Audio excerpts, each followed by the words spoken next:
Welcome back, everyone, to the Shockers of a podcast. It is awesome. I'm trying to think of the right word to say there, but it's awesome to have you along with us. And I've got two amazing, awesome people along with me, Tim and Stu, as our usual regular co-hosts. And welcome, guys. How are you, Tim? I'm doing very well. Thank you, Joel. Excellent. And Stu, how are you? Doing very well. Excellent. Good to have you here. It's good. Well, we can't really start with anything else, though. We've been talking about the US election, and we finally have the results are in. Tim, do you want to go first? Because I was surprised by the result, right, to some degree, but not. Now that I think about it, maybe I'm not surprised. Were you of the same mind? Yeah, I don't think I was surprised that Trump won. I think I was surprised that he won the popular vote. Yep. I thought there was probably a good chance that he would win through the electoral college system, which I do not fully understand. Yeah, it confuses me as someone who's grown up in Australia with the Westminster system. Their whole system doesn't quite make sense to me.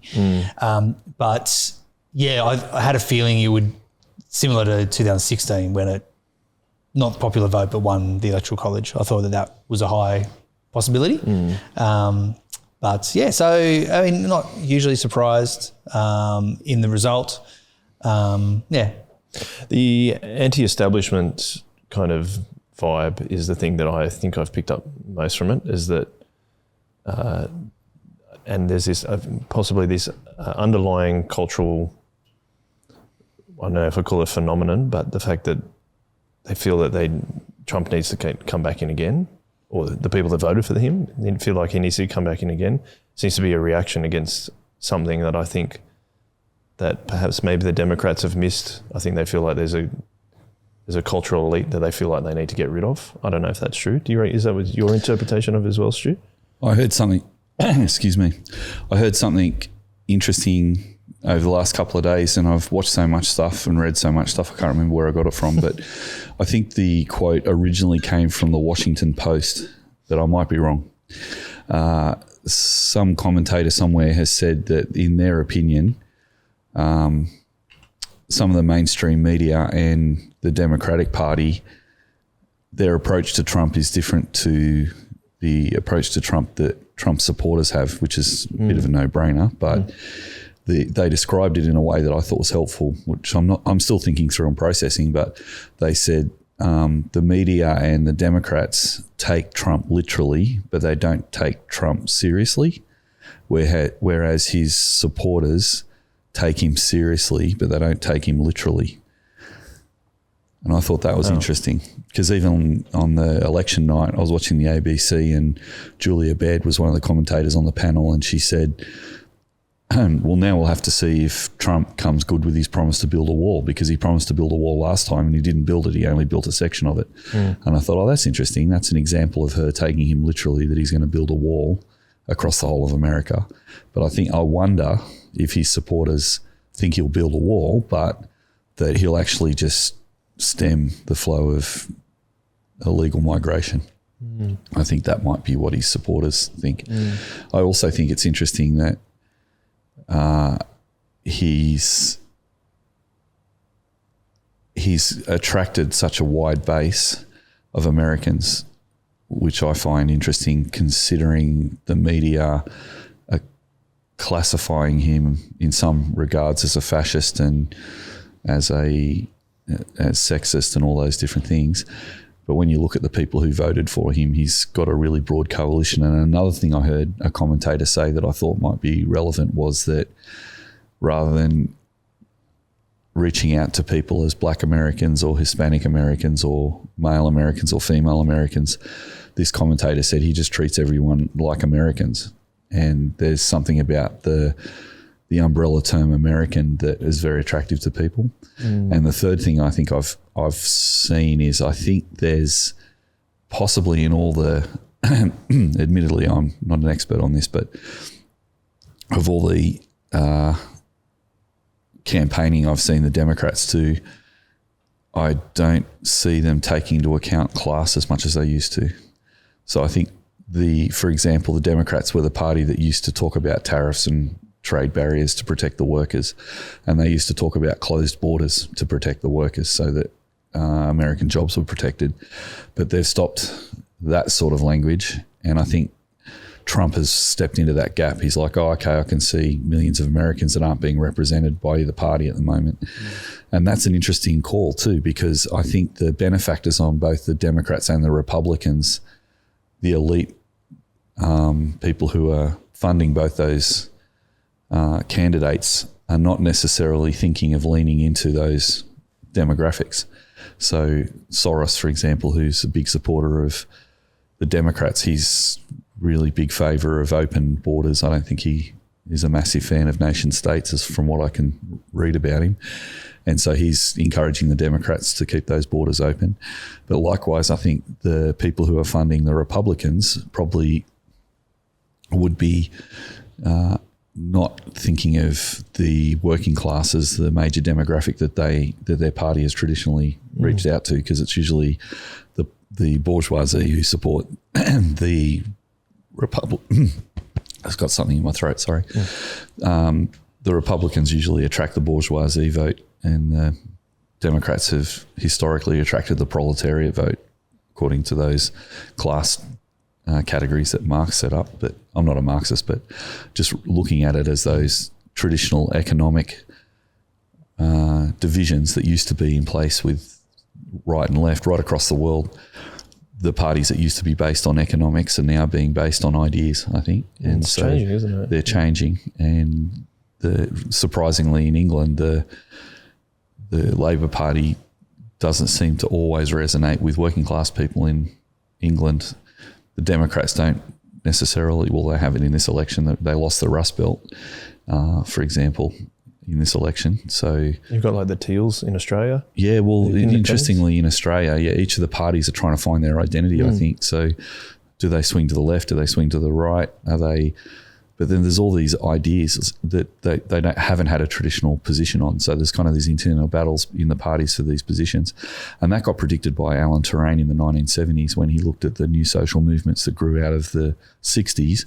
And he said that all these new ideas that came from the 60s aren't economically driven. So environmentalism, anti-nuclear demonstrations, anti-war demonstrations, civil rights was kind of class-based, but increasingly all those issues were the beginning of identitarian politics that have kind of morphed and changed and grown and strengthened over the years. And so you've got these political parties across the West that have had economic distinctions between each other that are now, those economic distinctions don't really calibrate with the new divisions in society based on identity. So there's a lot of talk about, whatever woke is. People talk about woke politics. People talk about identitarian politics, political correctness, all those new ideas. I think each of the parties are trying to work out where they fit into that. And one of the funny things is, I suppose, the progressive parties that were left-wing, I suppose, are embracing those new identitarian issues quicker than the conservative parties. So it seems like it's settling after about, this 30 years or 50 years really since Turing argued that ideas were going to be the new dividing characteristics of a society. It's not going to be based on economics anymore. It's going to be based on ideas. And I think we're starting to see that come to full fruition. And I think what's interesting is people talk about the polarization of society, but really I see it a bit differently. I see it as just new dividing distinctions between people in society. Yeah. People have always been divided according to class, but now these new identitarian politics seem to be polarizing people. And so there's new language in that as well. So there's a whole heap of new language, like sexism becomes misogyny, and swing voters become never Trumpers who are going to the Democrats, or Democrats who are now going to the Republicans. There's this new language of division because we don't really have a new language for all the identitarian distinctions yet. And we've got this complexity of the old economic-based political parties trying to work out how they redefine themselves in this new era. Yeah, I think that's a really good look at it, because even I was reading an article in the New York Times that kind of summarised the result. And they're basically, his name was Peter Baker, and he says, no longer can the political establishment write off Trump as a temporary break from the long march of progress, or like a fluke that somehow sneaked into the White House in a quirky one-off electoral college win 8 years ago. With his comeback victory, Trump has now established himself as a transformational force reshaping the United States in his own image. And I think that,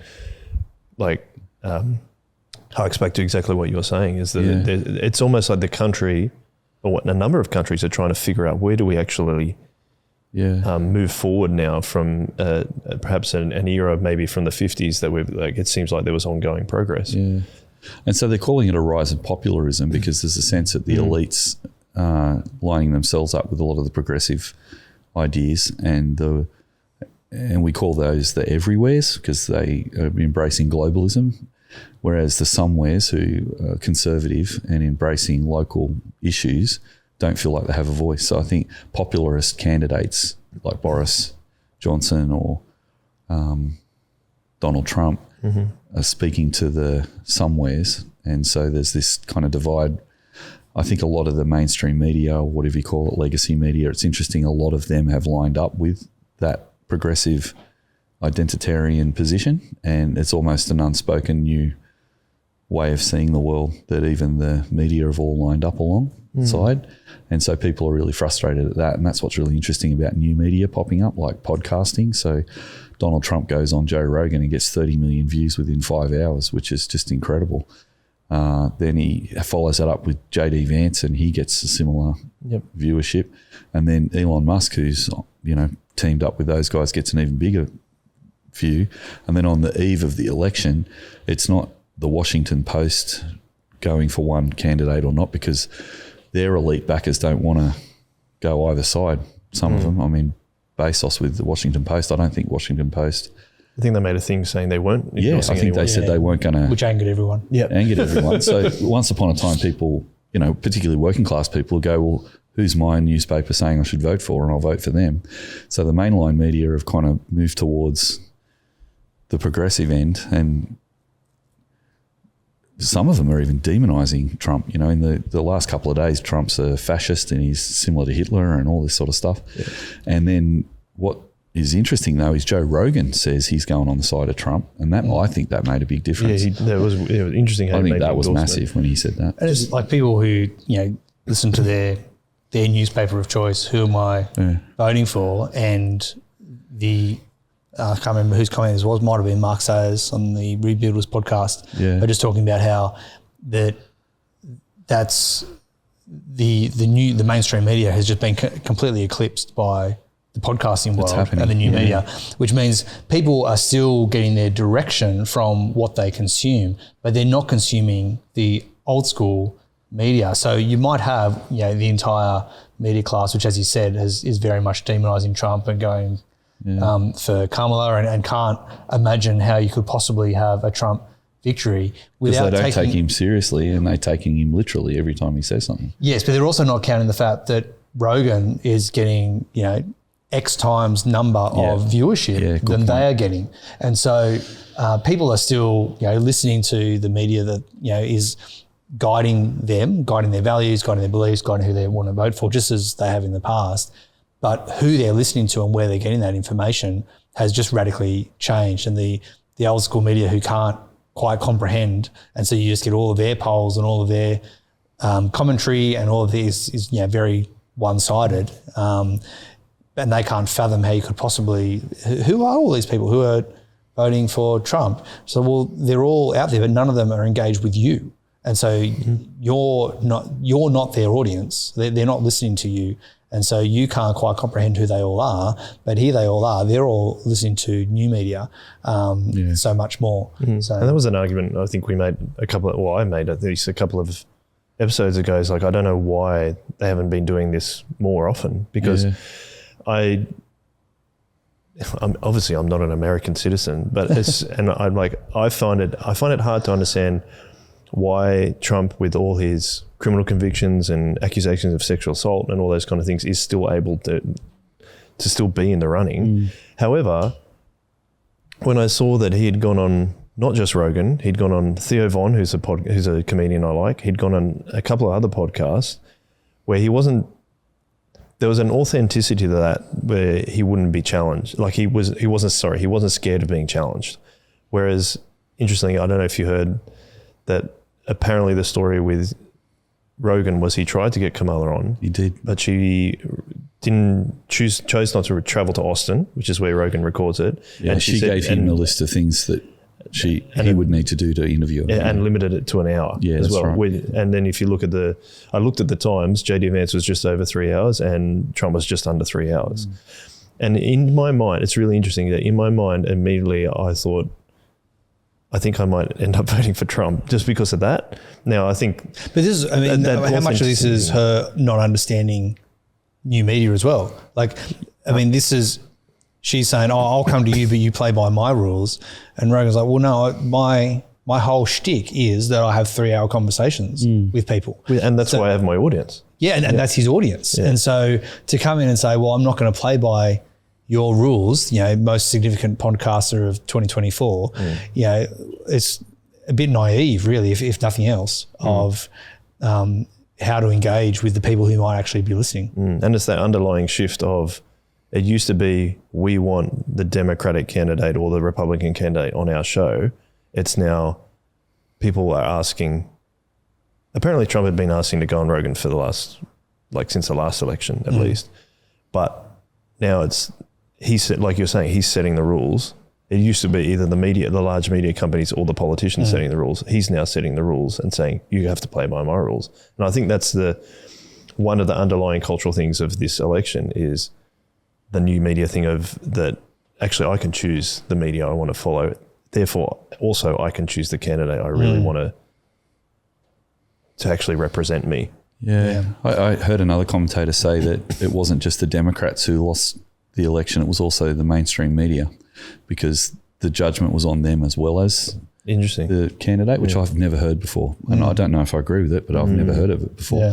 But one of the things I found interesting, I was sitting on the lounge watching even Channel 9 news the other night, and they played part of Trump's acceptance speech, and he said some nice things about his mother-in-law who's passed away, and someone in my family who was sitting on the lounge went, wow, Donald Trump's changed. He actually said something nice.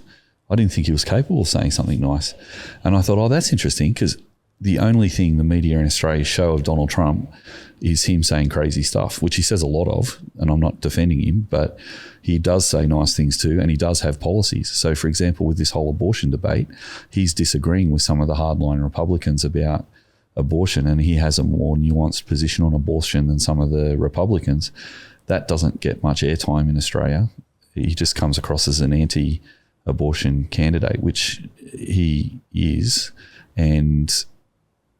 but it's not quite as extreme as they present him. So he's. I think, I'm not saying if I agree with any of this stuff, I'm just sort of speaking into what I'm hearing. But the media don't seem to be portraying that he has said I think I'm getting Donald Trump right here, but what I heard on the news this morning was, I believe we should check some of this stuff actually. It'd be good for viewers to check it.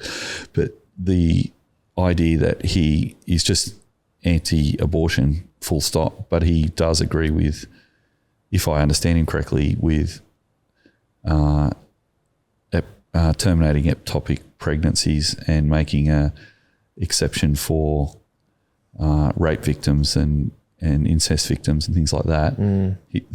That's not reported as I can see it. Maybe it is and I've missed it. But the other one that doesn't seem to be reported as much is when he is kind to people in his rallies or when he does say nice things. And he does say a lot of crazy stuff, but that just fills the sound bites of the media so that someone can sit on the lounge and go, oh, he actually said a nice thing. I thought he was an absolute tool and he never said anything nice at all. So, yeah, I wonder if this is a reckoning for the way we report on the news as well as the news itself. Because maybe if the mainline TV stations are going to continue to be relevant, they need to also have a broader viewership rather than just a narrow viewership of people who are progressive, possibly. There's TV shows like A Current Affair on TV. I don't know what viewership they get, but then it seems to be different shows like Q&A. Now, Q&A seems to be really targeted to quite a progressive audience. So the viewership of that has decreased over the years. But I wonder if they want to increase their viewership, they might need to be a little less polarizing themselves. Just maybe. I think there's a lot of polarization, or you said maybe not, it's a battle of ideas. But a lot of commentators that I heard have said the Democratic Party, the reckoning is going to be they need to move more to the right or at least to the centre. Yeah, well, I think that's what some people are saying. But then you've got other people like on MSNBC who are saying that it's going to be a fascist state. We've just woken up in there were some ladies on The View saying that, you know, there's less civil rights now for women. Didn't seem to be nuancing that with what seems to be the High Court's decision about Roe versus Wade seems to be pushing it to a state-by-state decision, which still has implication for women.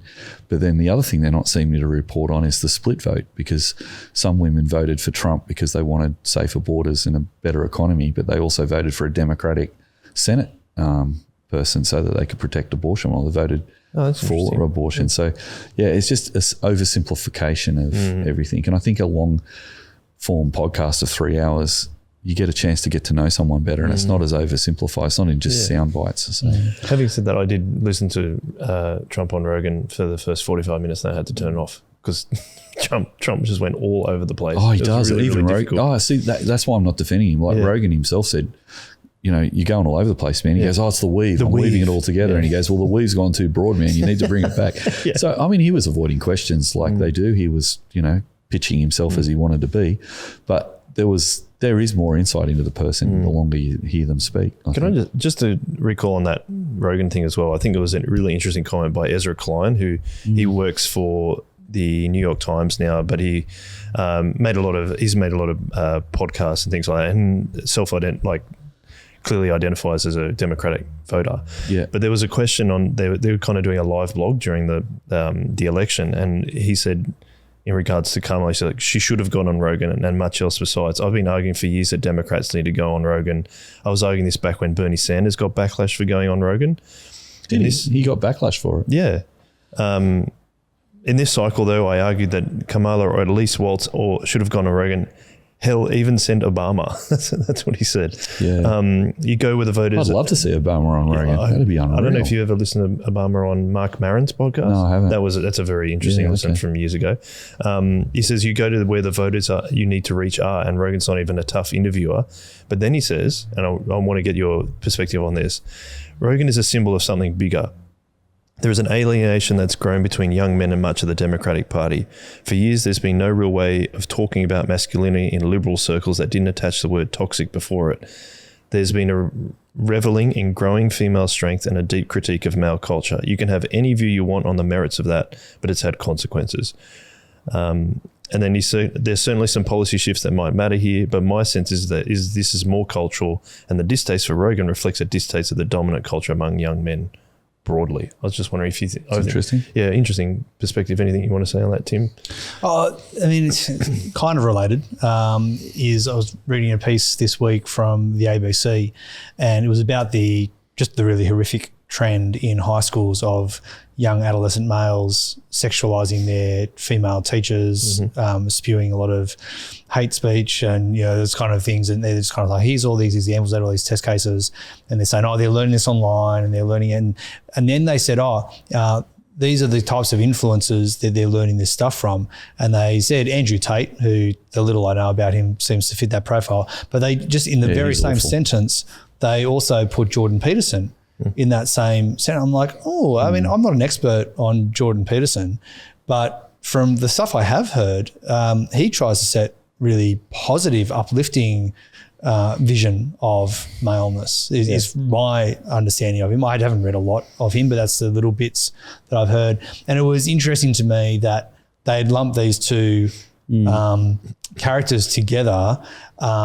I'm not sure of the Venn diagram overlap of listeners who are, you know, into Andrew Tate and Jordan Peterson, but it struck me in this article, and, you know, ABC News tends to, you know, be much more progressive, and they seem to be doing this lumping of exactly what you just said there, that there is no way of talking about a positive maleness that isn't toxic. And so even if you get Jordan Peterson out there saying, you've got to make your bed, straighten up, be nice to people, shake their hands, look them in the eye, pat the cat on the fence, all these kinds of whatever his 12 rules Does he say that? I think that's one of his things. Yeah, pat the cat on the fence. What if it scratches you? Oh, you get a tetanus shot. But it just seems to be very different. But they've lumped anyone who comments on maleness into this same toxic category. And I think, again, this inability to differentiate between, let's not just, they're both portraying a vision for men, but they're not differentiating between the particulars of what's going on there. And so I've never listened to a Rogan podcast in my life, so I've got no idea of how to characterize his perspective on maleness or whatever. But yeah, so I think, again, there's these blunt categories and it seems to be, if you've got anything positive to say about men, you're automatically lumped in this misogynist kind of camp. And I just think that's really unhelpful. And you're going to get a backlash. And I think this is part of this backlash is that you've got that men are more likely, well, if your party and the commentary around whether it be Democrats or whatever is the more progressive party, is all anti-maleness, and everything you say about men has the word toxic in front of it, and if that's the attitude, then you don't want me. You don't want my vote.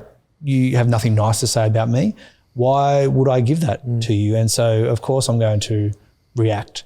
And so that it makes cognitive sense to me why that would be a decision that people go for, and why you see these continuing swings towards the Republic side. Yeah, Stu, just before I get your thoughts on that, we've talked about the Rest of History podcast before, but there's also their spin-off podcast, The Rest is Politics. They did a live broadcast of it, and they had someone that came in, and he'd gone around to lots of different Trump and Kamala rallies and interviewed people, and he said that one of the Trump supporters that he interviewed said, they've done nothing for us for 20 years, the kind of political establishment. At least Trump's going to do something. Do you think those two things that Tim's talking about, and then just the thing that I said there, do you think they're tied in as well as part of that backlash of why Trump was able to win the popular vote and the electoral college vote? Yeah, I think that it seems to be,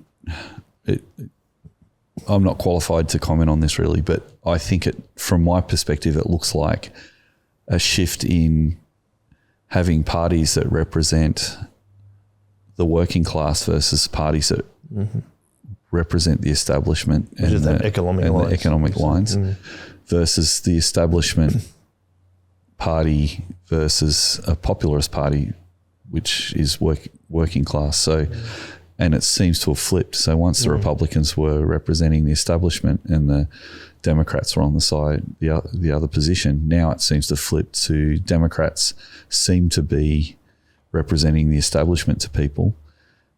And there has been commentary saying that people are tired of the elites telling them how to think and what to think and what words to use. And, there's new words being used for women like womb holders or, I don't know, birthing people. And, when they start using words like that, I think they lose a lot of people. And I think also there's a lot of issues around new words and new topics that people haven't felt like they're allowed to disagree about. They've just been told by the media and by the Democrats, this is the way we talk about this now. So this is how we're all talking about it. But I don't think everyone has necessarily agreed with that.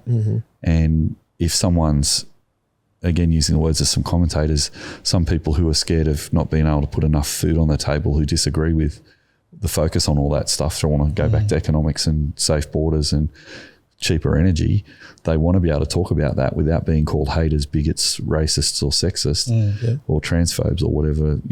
So they've been quiet for a long time.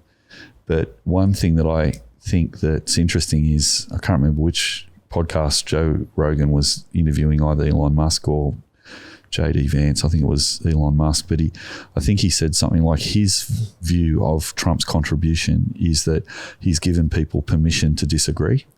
And in his words, not to lie anymore. Like, you don't have to actually say something you don't agree with. And so this election feels a bit like that. There's a whole heap of Hispanics that have been told by the Democrats, you've just been racially vilified by Trump. You aren't represented by Trump. He wants to close the border to Hispanics, and he wants to, he had a comedian who spoke at his rally, Tony Hinchcliffe, calling Puerto Ricans an island of garbage. So you'll vote for us and then they're saying to black voters, we're the party for black voters, and all African Americans vote for us. You're not really African American if you vote for Trump. You're kind of rebelling against your own people if you vote for that guy. Saying to women, you're letting down the sisterhood if you vote for that guy. So there's a whole heap of threats and intimidation in that Joe Rogan's like, people feel permission not to have to believe that anymore. And if they want to vote for someone, they're going to go and vote for them because they're Americans, and they're going to base their vote on what's happening in their family, not based on what colour their skin is. So it could be that the Democrats have leaned so heavily into this identity politics, they're thinking that people vote according to their skin colour more than they would vote according to their pocket. But I think a lot of people are concerned about the economy. They're concerned about global wars. They want them to end. I think it's really interesting that Trump has had Jews and Muslims voting for him, because they've got a guy who's trying to stop the war. He's like, I'm going to try and stop it. That's what I'm going to do. So they're like, right, well, let's see if we can. Now, he might not be able to, but that's why I think they went for him, because they don't want the war to keep going on. The Jews and the Muslims don't want the war to keep going on. So, one side vilifies the other, and there's all these demonstrations and there's all this sort of stuff going on. And I think the Democrats are trying to go, how do we play off all these different people in our tent? How do we represent them all?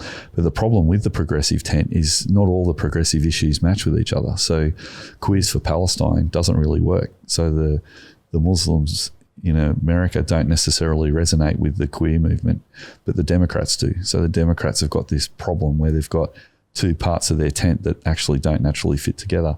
And there's, even within the LGBTI community, there are differences that sometimes we speak of that group as one big group, but they're actually quite a diverse group and probably have different opinions on different things. So I think the problem with identity politics is it elevates the individual community above the national identity. But what the Republicans seem to have done successfully is saying, we're all Americans, let's start acting like that. Now, you can talk about how gauche it is to have the statement, make America great again, or put America first. But at the end of the day, each country has traditionally thought, what's best for our country, what's best for our family, that's what I'm going to vote for. Yeah. Rather than what's best for my identity group. That's new. Yeah, so that's where I think the wheels are falling off identity and even politics. Dominic Sandbrook, who is the Rest is History guy, was on that Rest is Politics coverage, and he said exactly the same thing. Did he? That he said he was the only one on that panel that predicted that Trump would win. Yeah. And he said the reasons that you just said. Well, I thought he'd win too. Yeah. I saw it. I thought I saw it coming. I mean, the polls, I always respect polls, even though people don't. So I don't want to be too brave on that one. But I had a bit of, I thought pretty early on that it looked like it was going to go that way. Yeah. What do you think, Tim? I was going to ask you, the Alan Terrain talking about moving from economics to ideas. Yeah. And I wondered whether Terrain gets into the question of the fact that, to use progressive language, there's a privilege bias to those who are able to think about ideas. Yeah, there is. So, the obvious one is environmentalism. That you might say, it's those who can afford an increase in power prices, and that's not going to really affect their livelihood too much, that have the ability to think about, let's build more solar, let's put solar panels on our roof. And why doesn't everyone just put solar panels on the roof? And even in Australia with significant subsidies that we have, you need to be a homeowner to start with. You need to still fork out $5,000-$6,000 or something for the initial, and it's expensive. It's okay. You'll earn that back in 10 years with lower power prices, but all of that assumes that you are not just living paycheck to paycheck. And so, and again, a lot of the green energy requires a lot of setup. So whether it's building new windmills or solar panels or solar farms or whatever, all of those kind of things require infrastructure. And so we're seeing increasing electricity prices, et cetera, et cetera, et cetera. So even if you you might be, an average mum without living paycheck to paycheck. You might say, yeah, I agree, we should look after our environment. But actually, in my daily life, I'm just paying a lot more for electricity and so I don't have the ability to think about ideas. I'm still here in this economic class. Does Alan Turing kind of, foreshadow some of that kind of stuff in the way that he talks? Yeah, I mean, he was early days. I mean, he started off looking at the Paris riots and he was trying to project off the back of that. So in 1968, what happened was the students went on the same side as the unions. So the unions striked and then the students striked and the whole of Paris came to a shutdown, and that mobilized the American students in America as well. So then he saw that off the back of that coalition, you've got these educated elites actually combining forces with the unions, which is the working class. So he saw something that was going on there that was different. He's like, what's going on? And he's like, well, the ideas are bringing them together, not necessarily their class, because traditionally the students were the upper class and the upper middle class, and the working class are working class. So he's like, oh, that's interesting. Like, what's going on there? So then you look at this idea of a new social movement as something which is a gathering of people around an idea, which is very postmodern. So a very modern idea is to see the world in economic terms only, that it's all about class, it's all about economic privilege or economic disparity. But what happened in the new social movements in the 60s was you got a bunch of students that went, well, actually, it's not just class, because the African Americans in San Francisco get less wages than the white bellboys. So the students who are working in the hotels in San Francisco, who were going to Berkeley University, were working with African Americans who were from Oakland, and they were noticing they got more pay just because they were white. So they're like, well, it's not just class, there's actually a racial divide here as well. And then once that demonstration played through in the campus, they also started talking about free speech, because they didn't feel like they were allowed to say what they wanted to say. So there's a famous photo of a free speech demonstration at Berkeley University in the early 60s where a police car has come in to arrest the speakers because the university has said you've got an illegal demonstration, and they surround the police car, and they surrounded it for 8 hours, and the poor policeman's just sort of leaning up against the car waiting for them to all go away, and the guy arrested smoking a cigarette in the back seat of the car, and in the picture there's a guy who gingerly taken his shoes off and in his socks got on top of the police car and put a microphone, and speaker after speaker were getting on the police car as a stage saying we should have the right to be able to speak. And in the end, the copper just goes, I'm just going home. I'm not going to worry about this. So let the guy go, and everyone cheered. Now, after all of that took place, everyone went, oh, cool, we've won free speech and we've won more rights, because there were changes in San Francisco that obviously the civil rights movement lasted a lot longer than that, but that was some early days. But they were all about to go away, all the students, and someone stood up and said, hang on everybody, don't go away, we've got a war to stop. So the idea is that there's not only ideas, but there's a connection of ideas, and all these progressive ideas are connected. So you see in progressive parties, they're for anti-nuclear, they're for the environment, they're for LGBTI rights, they're for women's rights, they're for, often they're more sympathetic to the Palestinian cause, and you get all these different cluster of ideas, because that's kind of what emerged out of the 60s. And Terrain says that there's all these interesting coalitions that form that didn't used to be there, but they form around an idea. But what I think is interesting is some of those ideas don't actually match up with each other. So that's where we've come 50 years later. We're trying to work that out. So on The View yesterday, one of the View ladies said, I think she said something like, I blame the uneducated women for Trump getting up, because educated women voted for Trump, but uneducated women didn't. And I was aghast. I'm like, you just called people who voted for Trump uneducated women. But that's why they voted for Trump. But then what was interesting was she's lost the class language. Yeah. So she's calling people who are university educated, and people who haven't got a university education uneducated. Like, right. Seems to me that's what she was saying. But that was a very big mistake, really, because there's all these people who are educated. They just don't have the university education. And who tends to get the university educated? Middle class rich people who can pay the loans, whereas poorer people can't tend to get the university. So she's actually talking about class, but because she's so instructed in identity politics, she sees the victims in society as African Americans. She's thinking that's the it's the white people versus the African Americans. She's lost a sense of understanding that there's class division. And then she's calling working class people uneducated, which is actually, I think, an insult. So, and I think it is exactly the reason.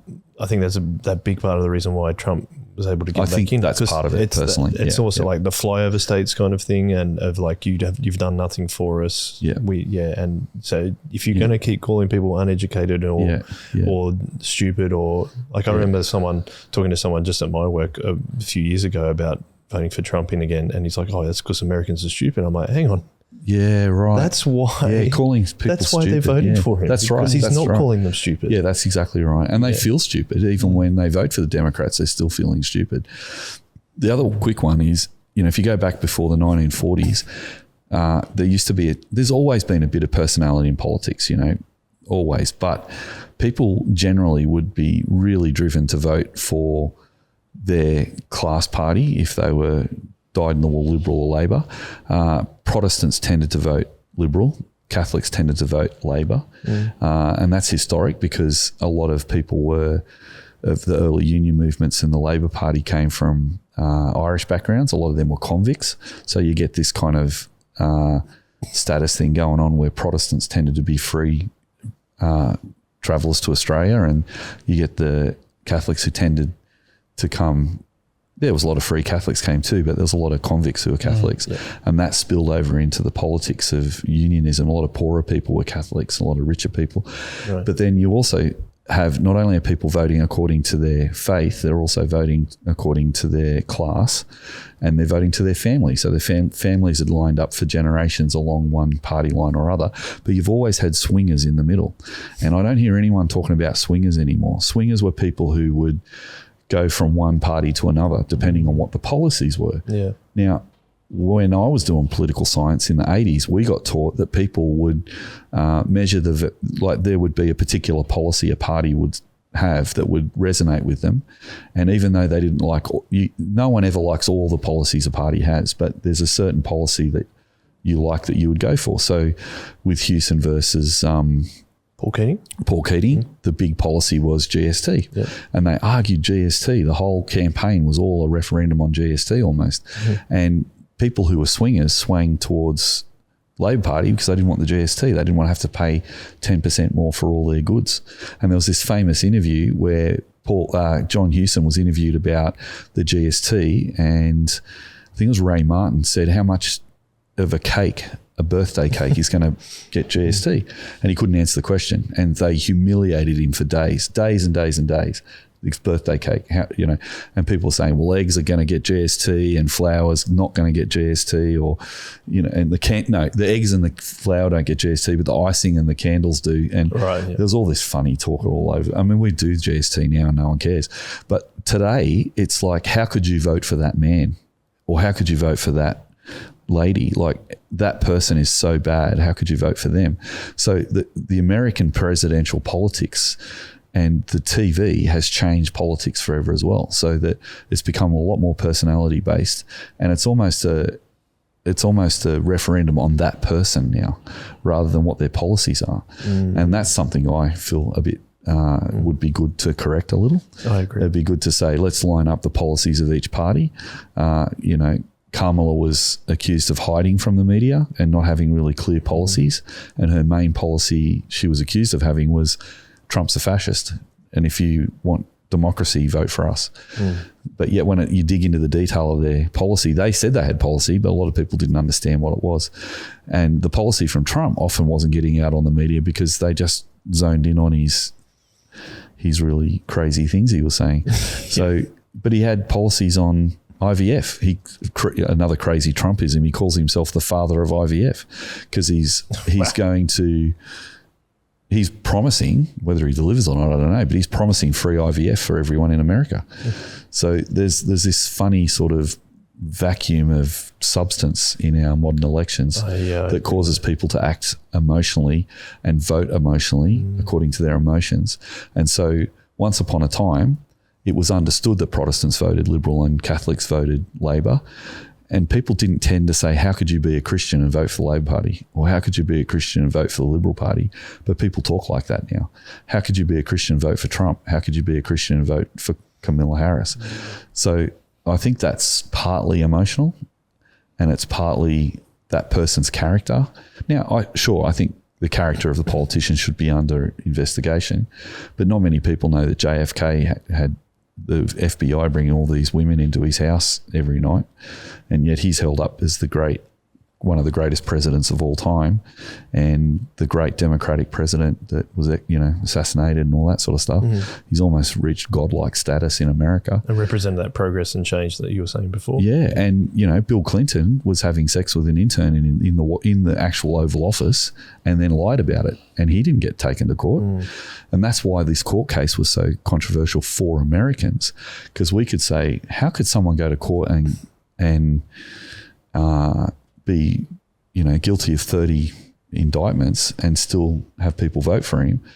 Because a lot of people, not just Republicans, swing voters as well, said, well, you had Bill Clinton paying off a prostitute to silence her. You had him lying in the Oval Office and having sex with, I didn't have sex with that woman, you did. And, nothing happened to him. So there's a memory there in the United States of this. They're watching it from a different point of view to Australians, who would be like, he said something rude and he's a criminal. He shouldn't be in power. A Christian couldn't vote for him. But then there are Christians who go, well, fentanyl is killing my suburb, and there just seems to be drug dealers coming through the border every day. Someone's got to do something about it. So for that Christian there in that day, whose teenagers now hooked on fentanyl, they're like, well, he's promising to do something about it. I'm going to vote for that guy. That's how they can vote for it, because that policy is important to them. There might be a lady who's a Christian who can't have a baby, can't afford IVF. He goes, well, I'll give you IVF. She's like, oh, I'll vote for that because I want to have IVF. Whatever our viewers and listeners think of IVF and all those things, that there are people who vote on policies but then get judged by other Christians because of the emotional impact. And I think I'm glad you brought that up, because I think we're reaching towards the end of the episode, and I thought just before we do that though, Jordan Peterson always pet a cat is rule 12 from his book, 12, which is basically stay in the moment, like cool. Be present in the moment. So if you see a cat, oh, it's a nice cat, I'll pat it. That was the point of it. I think like what you're saying, Stu, is is probably a frustration I have with Australian politics, is I feel that it is more on personality rather than policy, which frustrates me because that's how I try to vote. That's my personal perspective. But what we were all talking about today, what do you think is the Christian response? Tim, do you want to go first in terms of, there is a lot of, one side of the aisle, there's a lot of hand-wringing.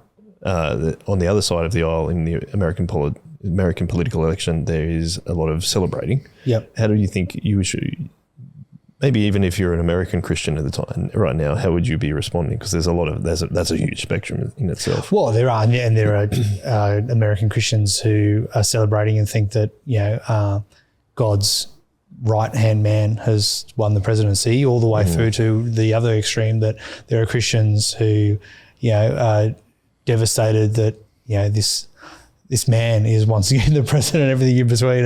And so the Christians, have a wide, spectrum of political beliefs. One of the things I find most to be as neutral as possible, curious about America, is the whole manifest destiny thing that's wrapped up, that, because they are God's, there is a perception among some Christians in America that this God's special nation, and like exceptionalism. Yeah, American exceptionalism, and that I find curious, and therefore there is a lot of further for elections, because we want the right person to lead this right Christian country, and you've got all this kind of wrapped up things, which Australia, we just don't seem to have that. We don't tie our politics and our religion as closely together as America does, and certainly you've got other nations all over the world who have large numbers of Christians who don't see politics in that way. And so I find that interesting that happens. But regardless of that, I think as a Christian response is God is on his throne, And his call, the kingdom that we have the most allegiance to is the kingdom of heaven. He happens to place us in nations. I think a nation state is a good thing. It is good, and it's even right to be proactive. And for those of us who are in nation states where we have a right of a vote, it is good to vote, and it's good to express that and have our say. All of that is great, but at the end of the day, God is king. He's king no matter what. He was king for the Apostle Paul when they had an emperor they didn't vote for, who was persecuting Christians and tarring them and sending them to the Colosseum. And Paul says to respect pray for the emperor. He is God's given representative and ruler who has the right to draw the sword and all the things he talks about in Romans and some of the pastoral epistles and others. So I think the Christian response is remember whose we are ultimately. And so let's get on with being good disciples, whichever nation we happen to be part of, whoever happens to be leader for however long the next term is. In America, it's 4 years. We have some weird, not quite 5 years or whatever our inconsistent terms are. Isn't it 3 years for federal? 3 years for federal and 4 years for state, I think. Yep. I get confused. I just go and vote when I'm told to. But I mean, ultimately, Christ is who we serve. And so, be good neighbours, be good disciples of Jesus, have voice in the sphere of influence that you have. For most of us, that's our household, our neighbourhood, our church, our community. For some people who are in particular roles, they might have roles in government or, whatever it is, industry or schooling or whatever, and, to be a good disciple in that space. I think that's the Christian response ultimately. It makes me think of as you said before, having that non-anxious presence. Well, that's right. Things, and that carries us through, regardless of what's going on politically, is that, there is nothing that can take God off his throne. And I think this is, I remember when the first COVID wave happened and we were preaching through Daniel and we had sort of got to that second half of Daniel, which is all the weird visions. But one of the key things of that is the Most High is still on his throne, regardless of what you happen to be going through in your circumstances, Daniel, and to the exiles and to the people there. And I think that was just a really powerful preaching series that we just happened to be in, had organised 12 months beforehand that we would do this at this time when COVID hit, that we would be reminding ourselves that, nothing can take the Most High off his throne. And I think that's a great thing just to hold on to, and it gives us that non-anxious hope that we can have. Yeah, thank you. Stu, do you want us to take us home? I think Tim and I have a very similar view. I don't think democracy is godly. It's not the most godly system ever. It's got its faults. However, we do live in a democracy. And so in a democracy, we are allowed to vote. So we can vote one person, one vote. So as far as I'm concerned, I don't need anyone to tell me how to vote. As a person who's a citizen of my country, I can vote however I want to according to my conscience. So for me then, it's like, well, what informs my conscience on a particular issue?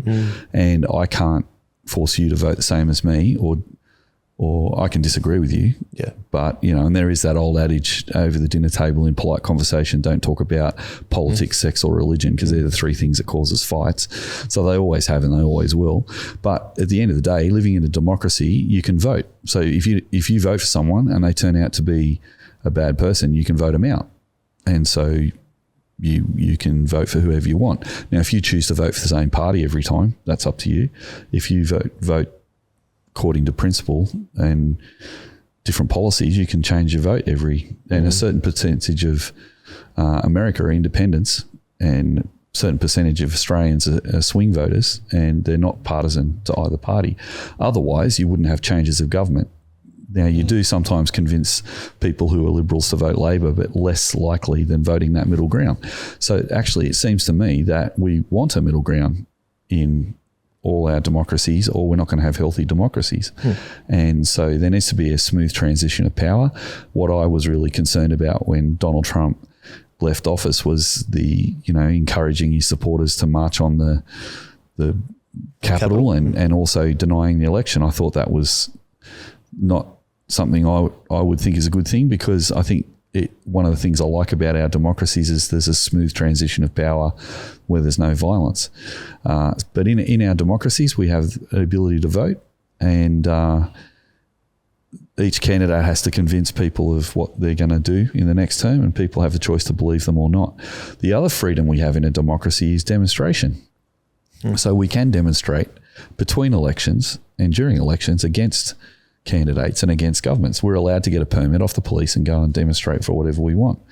That doesn't always concur, but I think part of this political process for Christians is to be part of the political process, to not give a donkey vote. A donkey vote is to walk into a booth and write Batman on the paper or something like that. I think it's good to make a choice and have your say.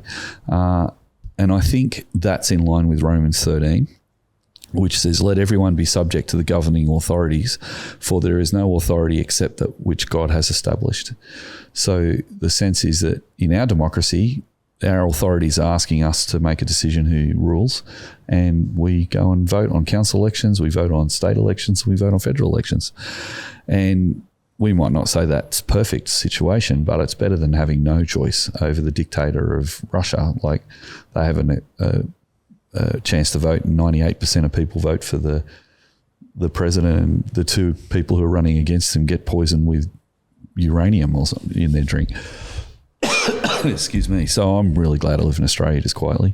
I can look at America and comment on it because it does affect us, I think, too, and it's worth talking about. But I tend not to go into the minutiae of how should Christians vote. I understand why a lot of Catholics traditionally have voted Labor in the past. I understand why a lot of Protestants have voted Liberal.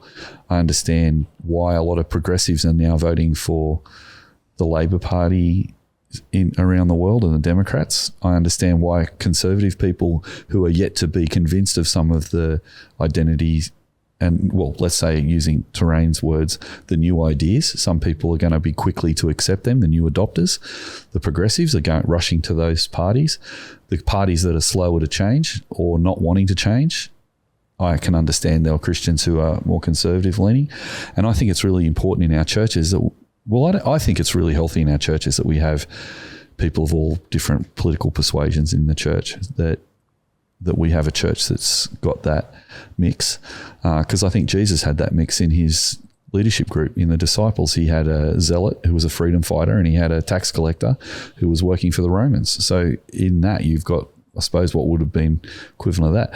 Where I find it hard, and I still haven't worked this out yet, is for Christians who have believed that Donald Trump is Hitler, if they have a chance to stop Hitler, that is an extreme example that might need some more thought, maybe for another podcast.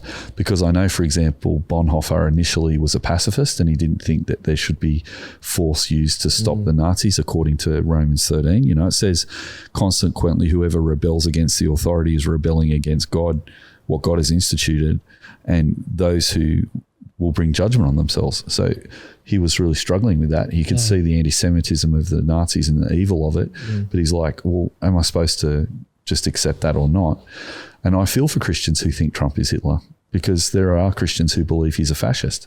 So for them, you know, if I went back to, 1930s, I think I would be thinking, gee, how can we, if I was a German in the 1930s, like Bonhoeffer, I'd be like, how can we stop this before it gets going?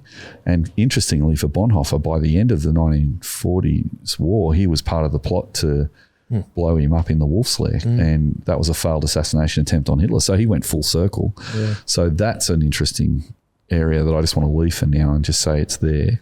But for Christians who think Trump is Hitler, they're not thinking they're just part of a natural democratic process that, the right-wing person got in, well, we'll try and vote the left-wing person in next time. They think something abnormal is happening in America. But then on the other side, yes, there are the nationalists, the Christian nationalists, who think America is the way God is going to save the world, just like the British Empire used to think like that too. And have power. Almost, rather than Trump as Hitler, have Trump as Messiah. And so it's like you've got, they're both Christians, and how do you, I mean, you're going to spend eternity in your creation with each other. How do you come alongside each other as brothers and sisters in Christ? I'm far more interested in the pastoral theological question than the political question. And I'm just, how do you say this person is my beloved brother or sister in Christ when you have such radically opposed? It's crazy. Yeah, understandings. but I think of it as we've got the scriptures and we've got the Holy Spirit. Absolutely, yeah. So we are reconciled. Yes. We've just got to express it. Mm-hmm. So we shouldn't polarize our congregations. But however, the other person I feel for, yes, there are the nationalistic Christians in America who think Trump's the Messiah, but there are actually 2 steps back from that, conservative evangelicals who are really, really concerned about identity politics. Absolutely. Yeah. And they're not thinking he's the Messiah. They don't think America is the great hope, but they just want their kids to go to school and not get taught some of the stuff they're getting taught at school or whatever it might be. Yeah. And they're being told they're bigots because they actually have an issue with that. So there's a lot of emotion in these issues at the moment, but I think Christianity can lead the way in reconciliation because Christ takes people who are enmity with each other and unites them not around ideas like is happening now, like Terrain is saying, but unites us around Christ. Yeah. So I think what we need to keep doing is going back to our reference point of Christ, and that's what Paul says in Romans 13. He says, let no debt remain outstanding except the continuing debt to love one another, for whoever loves others has fulfilled the law. Yeah. So here's my thought. So as pastors, youth pastors, probably like me and these guys here, you're going to have members of the congregation going, you need to preach against Kamala Harris or you need to preach against Donald Trump. I get both. I get phone calls. Why aren't you supporting refugees? Why aren't you supporting tougher boundaries for the law or whatever? I think that's a difficult conversation, but I think some Christians now are saying that we're almost being cowards by being centrists. So the other part of the group that we haven't talked about is centrists, who are often called cowards by the right and the left because they don't have strong enough opinion. But I'm a centrist. So I regularly get called a coward because I'm not far right or I'm not far left. But then, I have voted one way traditionally, but I'm open to voting for the other party every election. So I'm kind of like a semi-swing voter, open to do it. And I think that's because I'm trying to think, how do I actually think of love in the context of the policies that I look at too? What's best for the country, what's best for my family, but what's also best for the people in the country that don't have stuff? And how can we share stuff with people who are poor? But also, how can we grow our economy so that it does strengthen the whole? So that's my personal conviction. But I suppose what I say to people is, well, let's do what's right according to our conscience. Paul says, if one Christian thinks that the meat offered to idols is something they can eat it with a good conscience. And if someone says they can't eat meat offered to idols out of their conscience, don't eat it. But don't force someone who thinks it's sinning to eat meat offered to idols. So I think personally that applies to politics. If I am convicted that voting for one party is a good Christian response, and I try and force someone who's trying to vote for the other party to be like me, I'm forcing them to sin against their conscience. So I think it's a bit ambiguous, but I think an application for us as pastors and Christians is to actually inform people of policies, help warn them from greed, also warn them against rebellion because of the fun of it towards the authorities, but at the same time encouraging people to vote according to their conscience, helping them to be informed of what the issues are, and then leaving it with them to vote according to their conscience. So I don't know what sort of backlash I'd get for saying that, but I think that's a biblical way to think about it personally. Well, it's a lot of interesting thoughts to think about. We've done a whole podcast on the US election result, which has been really interesting, and the consequences of that, and how to think about it as a Christian.